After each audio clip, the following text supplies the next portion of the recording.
And it's good to have you with us, Congressman. Let's start with first the violence that we are all watching across the country, and the terrible equivalency that has grown up that these riots, and no matter what damage they do, particularly in democratic cities, are being tolerated without, in most cases, consequences for those who even loot and rob.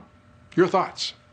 Civil disobedience, Lou, and it's good to be with you again. Civil disobedience is very fabric of who we are. It's how we as a people have always, expressed our frustrations and our beliefs and to see actual positive change. But when you have demonstrators who are peacefully demonstrating, but in their midst is Antifa and anarchists and people who just want to go have a criminal escapade like we're seeing in New York City, like we're seeing in other places. That's just wrong and needs to stop. And as a son of a Georgia State Trooper, it also offends me greatly that there's not been enough called out by many on the left about the ones who are shooting our officers, who are throwing rocks at our officers in cities that had nothing to do with what happened in Minneapolis. And even in Minneapolis, it's not right for these to actually attack police officers who are trying to, one by one, still keep them safe and do their jobs. Bad actors should be punished. The others should be encouraged to do the job that they're doing.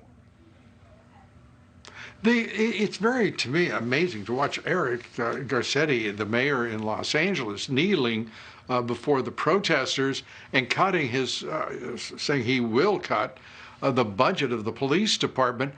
What did they do? What is the point of that? There is no claim against them. There is no dishonor. They're just trying to protect their city. It happened in Minneapolis, in case all of these other folks in this country forgot. And it took a week. And by the way, I will say this, and to me, it seems to be the absolute truth. Those demonstrations in Minneapolis were necessary to bring the mayor and those local officials to their senses and to do the right thing. I mean, they had a video that was absolutely self-evident of what had happened to that man. I mean, we will never forget that knee and the neck of that man. But everything that's transpired since, these riots, the vandalism, the killing of police officers, 307 wounded across the country. This is ignorance on the part of the national left-wing media, the radical Dems, the left in this country to even tolerate this nonsense.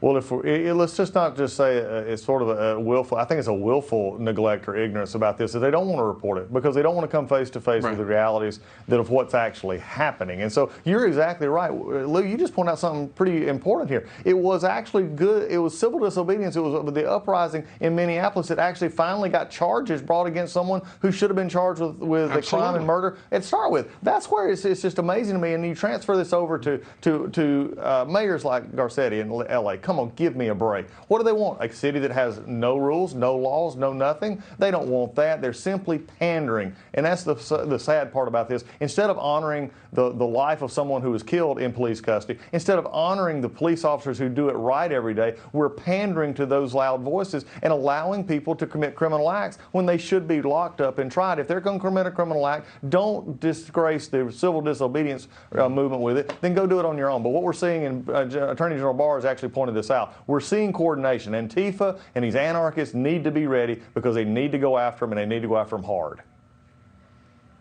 You know, and I've talked to some top officials of our government about Antifa. I was stunned at one official in particular who responded that he didn't think that he didn't know anything about Antifa being an international organization. He doesn't know the history of Antifa. He doesn't know its structure. And he's one of the people I would have expected, frankly, to know. The government is catching up, and obviously, Attorney General Barr knows what the hell he is talking about, and he's doing as much as we could ask, I believe, to come to terms with Antifa. I agree. Lou, could you imagine where we would have been if President Trump had not nominated Attorney General Barr? over the last year and a half I've been able to work with him, he has cut through the bull of the left on impeachment, Robert Mueller. He has been open with the DOJ. He's actually started to go after those who did wrong, the corrupt cabal of Comey, McCabe, Brennan, Biden, Rice, Obama. And he's actually trying to put forth a reasonable response to bring a DOJ back to where it should be, and that is somewhere that can be trusted by the American people. And for us not to investigate that, for us not to help him, for us not to get to the bottom of what they did to candidate Trump and President Trump is just simply appalling. Capitol Hill needs to step up and help this Attorney General do his job, because he's actually doing his. Well, and the President of the United States, who has been, as he always is, attacked by the radical left-wing media, the radical Dems. This is a man who, if he had not stepped up and told mayors and told those governors what they were, which is weak and ineffective, I'll be very generous with the language, who knows what would be happening? Can you imagine a lesser president, the consequences of a lesser president in office? It's unimaginable. You get the last word here, Congressman. Well, no, he stepped up. The president stepped up. He said what needed to happen. We saw it happen when states like Georgia and others, who the governor and the mayors worked together to bring in the National Guard, to bring in the police, to make sure that these peaceful protesters could protest, but the criminals were going to get caught. They did it, and we're seeing that happen. That's happening across the country, and it's thanks to Donald Trump, who said, look, we're going to make sure that the bad actors get caught and the good actors get to continue to do what they should be, and that's peaceful protest and protect our police and law enforcement at the same time. Congressman Doug Collins, thanks for being with us. Good to see you.